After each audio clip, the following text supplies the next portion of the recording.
In today's video, I'm going to teach you how to use custom timeframe on Tradingview chart.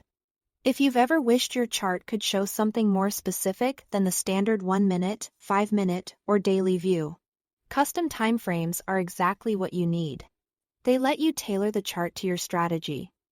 Whether that's a 90-minute view for intraday rhythm or a 3-day view for swing setups, I'll walk you through the standard way to add a custom interval.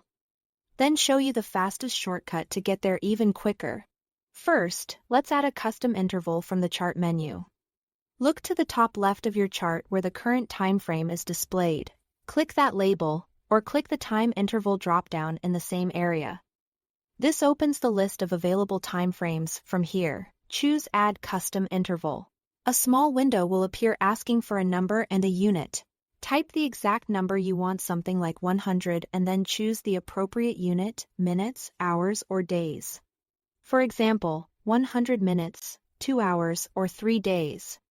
When you are set, click Add.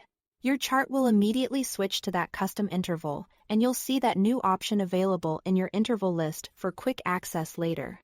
This doesn't change your indicators or drawings. It simply reorganizes the price data into the interval you specified. Now for the fastest method, perfect when you are in the flow and don't want to hunt through menus. With your chart active on the screen, simply type a number on your keyboard, like 90 for a 90-minute time frame, and press Enter. That's it. The chart switches instantly. A quick tip here, make sure the chart area is selected before you type.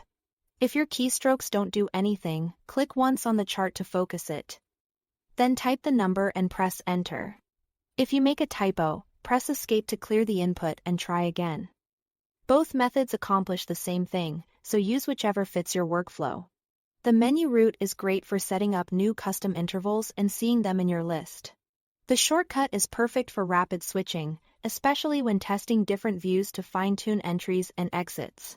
Custom intervals can reveal patterns that standard settings might hide, helping you align your analysis with how you actually trade. That's all to it. Thanks for watching and happy charting.